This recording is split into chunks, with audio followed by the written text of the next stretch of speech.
Hello everyone. आज हम लोग बात करेंगे मशीन लर्निंग और डीप लर्निंग डोमेन के एक बहुत ही इम्पोर्टेंट एल्गोरिथम की, जिसका नाम है ग्रेडियंट डिसेंट।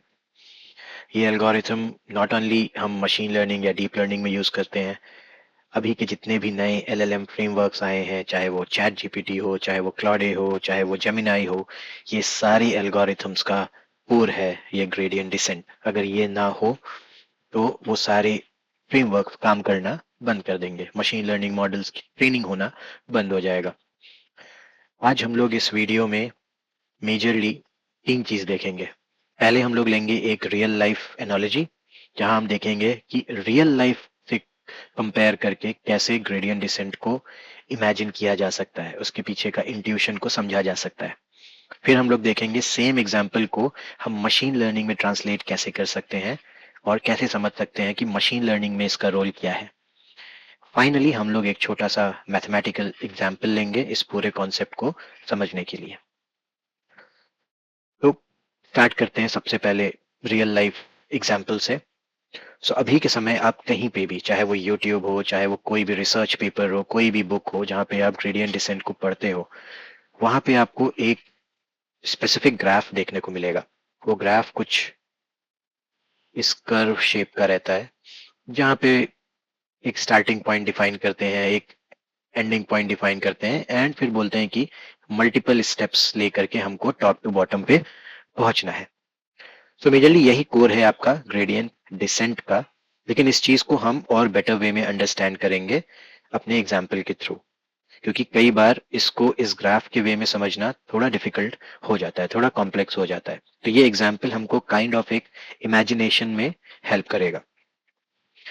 इस एग्जाम्पल के लिए हम लोगों ने ये एक क्रेटर है, जो कि हमारे मशीन लर्निंग के ग्रेडियंट डिसेंट ग्राफ में सबसे ज्यादा रिलेटेबल है। इसको हम लोग यूज करके समझने की कोशिश करेंगे ग्रेडियंट डिसेंट काम कैसे करता है। तो सबसे पहले इमेजिन करो कि आप सपोज यहाँ कहीं पे खड़े हो। दो कंडीशंस हैं। पहला, आप ब्लाइंड फोल्डेड हो, मतलब आपकी आंखें बंद कर दी गई हैं।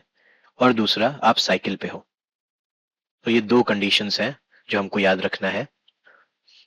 अब हमारा टारगेट क्या है कि ये क्रेटर के टॉप से हमको क्रेटर के बॉटम पे पहुंचना है, यहाँ पे। और अब कोई भी पाथ ले सकते हो, इधर से भी आ सकते हो, इधर से भी आ सकते हो, स्ट्रेट नीचे भी आ सकते हो, आप कोई भी पाथ ले सकते हो, बट मेन टारगेट है कि हमको बॉटम पे पहुंचना है साइकिल का यूज करके और आंखें बंद करके। ओके। तो सबसे पहला स्टेप आप क्या करोगे? साइकिल में सबसे पहले आप मारोगे पेडल। तो जब आप साइकिल में पेडल मारोगे तो आप सपोज थोड़ा आगे पहुंचोगे, मे बी आप यहाँ पे आ गए, वहां पे आओगे, क्योंकि आपकी आंखें तो ब्लाइंड फोल्डेड है। तो आप वहां के टेरेन को समझने की कोशिश करोगे, और उसके बेसिस पे, साइकिल के स्पीड के बेसिस पे आप डिफाइन करोगे कि और पेडल तेज मारना है, कि ब्रेक्स मारने हैं, या जिस स्पीड पे चल रहे हैं उसी स्पीड पे चलते रहना है। तो तीन चीज डिफाइन करोगे। एक, कि मोर पेडल। दूसरा, मोर ब्रेक्स। या तीसरा, सेम स्पीड। सो अगर बहुत ज्यादा स्टीप है, मतलब हाइट बहुत ज्यादा है और आपका स्लोप बहुत ज्यादा है, तो उस समय पे आप ब्रेक्स मारोगे, क्योंकि आप धीरे से उस एरिया को क्रॉस कर पाओ।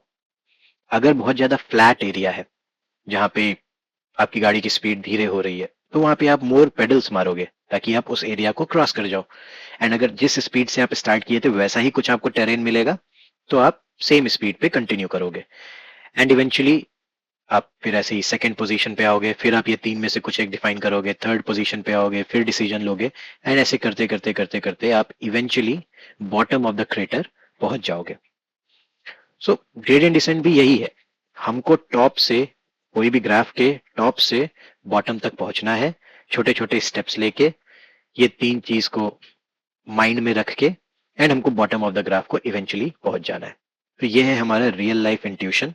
इसी को हम देखेंगे कैसे मशीन लर्निंग में हम यूज करते हैं। सो सबसे पहले अगर हम बात करें, तो हमारा क्रेटर था। तो हमारा क्रेटर कुछ ऐसा दिखता है, कुछ एक बोल की तरह। यह है हमारा क्रेटर। ये क्रेटर क्या है? एक्चुअली ये एक ग्राफ है, राइट? एक ग्राफ है या फिर एक कर्व है, राइट? अगर आप अपने बचपन की मैथमेटिक्स को याद रखो तो कोई भी ग्राफ जिसको हम ड्रॉ कर सकते हैं उसकी एक इक्वेशन होती है। तो इस ग्राफ की भी एक इक्वेशन होगी, राइट? इस ग्राफ की भी एक इक्वेशन है जिसको अगर हम ड्रॉ करेंगे तो कुछ ऐसा ग्राफ आएगा। इस इक्वेशन को हम लोग कहते हैं लॉस फंक्शन, एंड इसको हम रिप्रेजेंट करते हैं एल से। ओके, ये हो गया हमारा लॉस फंक्शन। तो कोई भी एक इक्वेशन है जिसका ग्राफ कुछ ऐसा दिखेगा उसको हम कहेंगे लॉस फंक्शन। दूसरी चीज, हम इस ग्राफ में स्टार्ट कहां से कर रहे थे? हम स्टार्ट कर रहे थे, ये कोई स्टार्टिंग पोजीशन मान लो ये है, यहां से हमने स्टार्ट किया था। इस स्टार्टिंग पोजीशन को हम डिफाइन करेंगे एक वैल्यू से जिसको हम कहते हैं वेट्स। तो हमारी स्टार्टिंग पोजीशन जहां पे भी है, जहां पे भी आप साइकिल स्टार्टिंग में लेके खड़े हो आंख में पट्टी बांध के, उसको हम कहेंगे वेट्स। ओके, इसको रिप्रेजेंट हम करेंगे डब्ल्यू से। ओके, अब हमको स्टार्टिंग पोजीशन से नीचे आना है, राइट?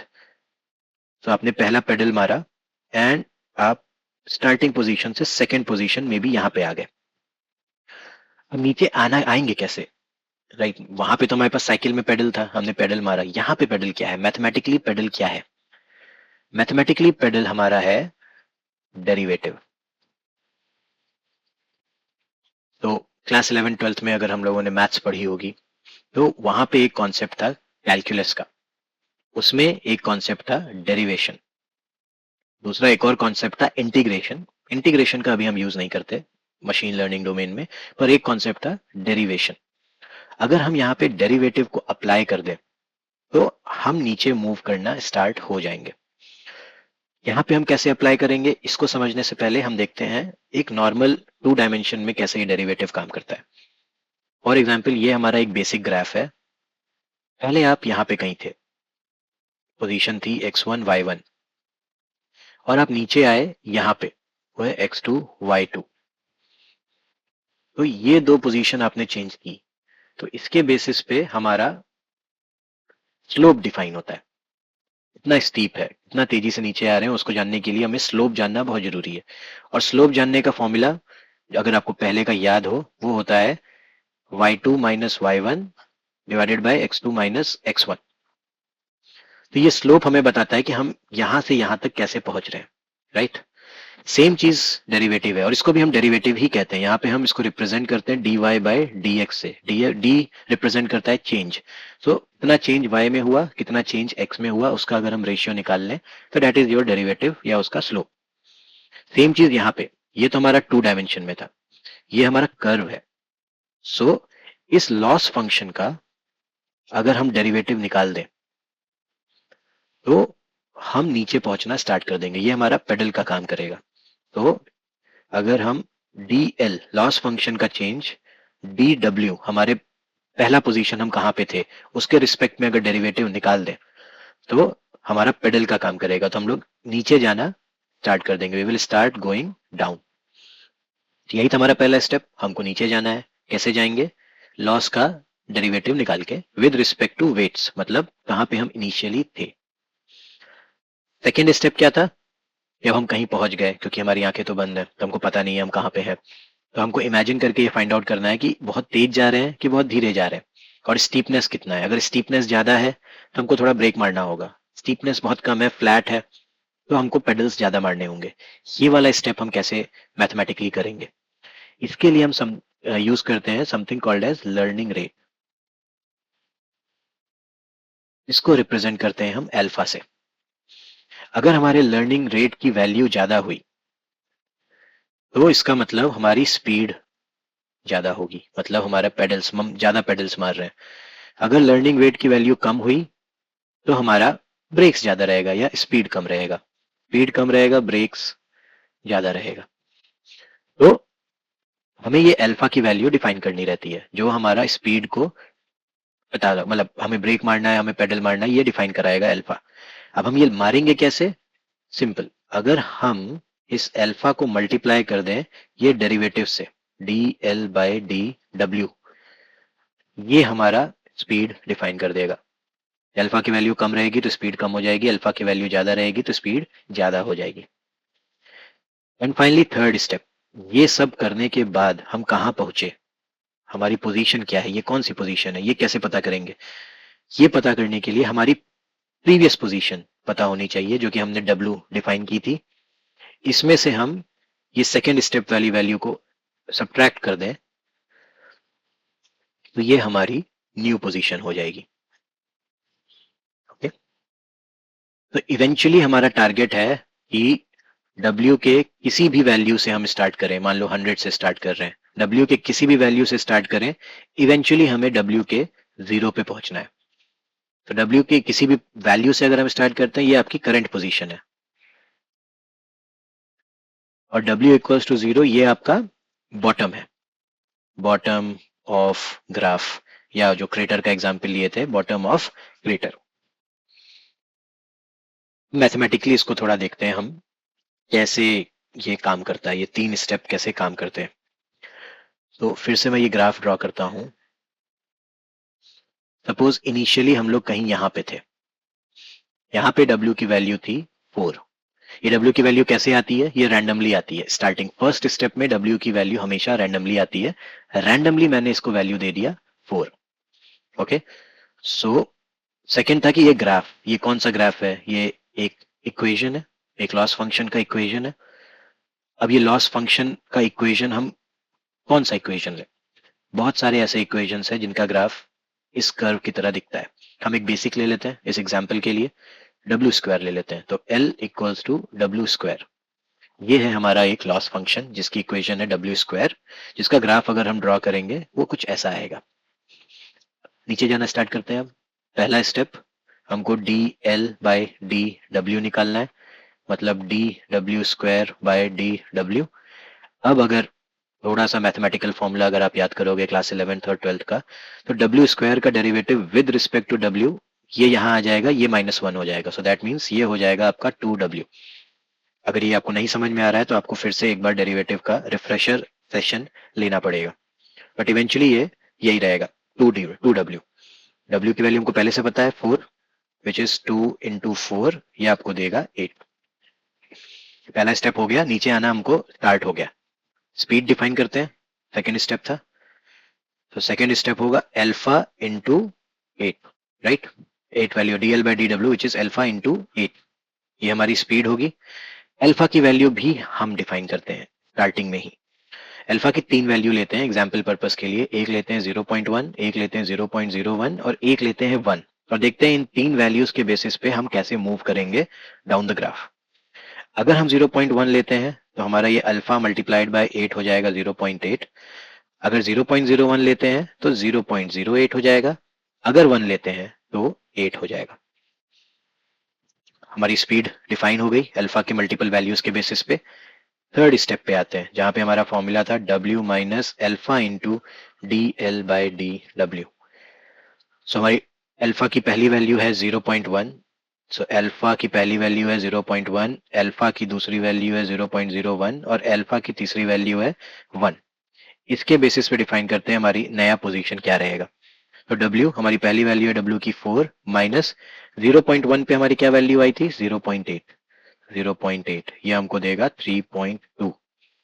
यहां देखते हैं 4 माइनस ये 0.08 है, ये हमको देगा 3.92, और 1 पे हमारी वैल्यू है 8, तो 4 माइनस 8 ये हमें देगा -4। अब ये वाले में हम एक नॉर्मल स्पीड से चल रहे हैं, तो 4 से हम 3.2 पे आए और ऐसे करते अगला अगला राउंड चलेगा, ये मे बी 2.8 हो जाएगा, 2.4 आ जाएगा, एंड इवेंचुअली हम लोग 0 की तरफ हेड कर रहे हैं। अल्फा 0.01, इसमें हमारी अल्फा की वैल्यू बहुत कम है, और अल्फा इक्वल्स टू 1 हमारी अल्फा की वैल्यू बहुत हाई है। पहले हाई वाला देखते हैं। तो अगर हम अल्फा की वैल्यू हाई रखें जहां पे हमारी वैल्यू -4 आ रही है, तो हम W इक्वल्स टू 4 पे स्टार्ट किए थे और नेक्स्ट स्टेप पे ही W इक्वल्स टू -4 हो जा रहा है। मतलब हमको यहां पहुंचना है, ये हमारा टारगेट है, ये इसको शूट करके इधर चला जा रहा है। मतलब हमारी स्पीड इतनी तेज है कि हम अपने आप को स्टॉप ही नहीं कर पा रहे हैं इस वैल्यू पे, सेंट्रल वैल्यू पे, मिनिमम पे। ओके, इस प्लेस को कहते हैं ग्लोबल मिनिमा। तो हम ग्लोबल मिनिमा पे रुक ही नहीं पा रहे हैं अगर अल्फा की वैल्यू बहुत हाई है। अगर अल्फा की वैल्यू बहुत कम है तो हम बहुत छोटे छोटे स्टेप ले रहे हैं। यहां से मे बी हम बस इतनी दूर आएंगे, फिर बस इतनी दूर आएंगे, फिर बस इतनी दूर आएंगे, एंड पहुंचते पहुंचते हमको बहुत टाइम लग जाएगा। हो सकता है हम पहुंच भी ना पाए। और किस पोजीशन पे हम पहुंच नहीं पाएंगे? अगर हम लोकल मिनिमा को टच कर गए। अब लोकल मिनिमा क्या होता है? ये तो मैंने एक बहुत ही इजी ग्राफ बना दिया। अगर आप क्रेटर भी देखोगे तो इतना स्मूथ नहीं रहता है। इसको मैं रीड्रॉ करता हूं, फिर आप इमेजिन करो।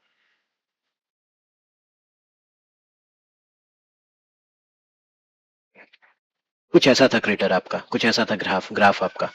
एंड आप यहां से स्टार्ट किए। अब आप धीरे धीरे धीरे धीरे यहां जा रहे हो, नीचे जा रहे हो, राइट। इवेंचुअली आप यहां पहुंचोगे। ये भी एक टाइप का मिनिमम ही है इस पर्टिकुलर पर्सपेक्टिव से अगर देखें। अब यहां से जब अगले स्टेप में आप आगे जाओगे, यहां कहीं पहुंचोगे, तो ये आपकी W की वैल्यू इंक्रीज होने लगेगी। तो फिर एल्गोरिथम को क्या लगेगा कि आप गलत डायरेक्शन पे जा रहे हो, तो वापस आपको यहाँ ले आएगा। फिर आप आगे जाओगे, फिर वापस आपको ले आएगा, तो ये यहाँ पे आप स्टक हो जाओगे अगर अल्फा की वैल्यू आपने बहुत छोटी रखी है तो। इस पोजीशन को कहते हैं लोकल मिनिमा। इसलिए हमको एक आइडल वैल्यू खोजनी है जहां पे हम लोकल मिनिमा को जंप करके आगे चले जाएं, लेकिन इतना भी ना करें कि हम ग्लोबल मिनिमा को ही मिस कर जाएं। तो ये है हमारा ग्लोबल मिनिमा। एक तो अगर हमने एक ठीक ठाक वैल्यू अल्फा की रख दी, तो यहां आने के बाद मे भी वो जंप करके सीधे इस पोजीशन पे आ जाए एंड देन अपनी जर्नी यहाँ पे नीचे आना स्टार्ट कर दे। सो ये है इंट्यूशन हमारे ग्रेडियंट डिसेंट का। 3 स्टेप में हमको टॉप ऑफ द ग्राफ से बॉटम ऑफ द ग्राफ में पहुंचना है, जिसमें है नीचे जाने का डायरेक्शन डेरिवेटिव का यूज करके, स्पीड डिफाइन करना लर्निंग रेट का यूज करके, और नया पोजीशन डिफाइन करना। लर्निंग रेट की वैल्यू हमें सोच समझ के रखनी है कि हम ग्लोबल मिनिमा को मिस ना कर जाए, इतनी हाई भी नहीं रखनी है और इतनी लो भी नहीं रखनी है कि हम लोकल मिनिमा पे फंस जाए। ये चीजें अगर हमको समझ में आ गई तो 90% ग्रेडियंट डिसेंट हमको समझ में आ गया है। आगे के जितने भी कॉन्सेप्ट्स हैं वो बहुत इजी हैं, इसी बेस पे आगे की सारी चीजें डिस्कस होंगी। अब ये ग्लोबल मिनिमा लोकल मिनिमा तक पहुंचना क्यों है, क्यों इंपॉर्टेंट है, ये सारी चीजें ये हम अगले वीडियो में देखेंगे, जहां हम बैक प्रोपगेशन को समझेंगे। बैक प्रोपगेशन एक वे ऑफ लर्निंग है मशीन लर्निंग मॉडल्स का, जिसका यूज करके आप जो भी डेटा मशीन को देते हो वो उसको समझने की कोशिश करता है। आज भी जब आप चैट जीपीटी, क्लॉड या जेमिनाई को सवाल पूछते हो, उसका रिस्पॉन्स कैसे आता है, उसके लिए भी बैक प्रोपगेशन का यूज होता है। और बैक प्रोपगेशन करने के लिए ग्रेडियंट डिसेंट कोर है, जिसमें हम डेरिवेटिव्स का यूज करते हैं। तो ये हमारा एक छोटा सा वीडियो था बैक ग्रेडियंट डिसेंट को समझने के लिए। नेक्स्ट वीडियो में हम समझेंगे ग्रेडियंट डिसेंट के और क्या क्या वेरिएशंस हैं, कैसे हम इसको एफिशिएंट कर सकते हैं, कैसे और ऑप्टिमाइज कर सकते हैं डिफरेंट काइंड ऑफ ऑप्टिमाइजर्स का यूज करके। और फाइनली हम समझेंगे बैक प्रोपगेशन का यूज क्या होता है मशीन लर्निंग या डीप लर्निंग में, न्यूरल नेटवर्क्स में। ओके, सो होपफुली ये वीडियो क्या लगा होगा, चीजें समझ में आई होंगी। पसंद आए ना पसंद आए प्लीज कमेंट्स में जरूर लिखना, आगे के वीडियोस में जरूर हेल्प करेगा वो उस फीडबैक को इनकॉर्पोरेट करने के लिए। बाकी अगले वीडियो में मिलते हैं। Thank you so much, bye bye.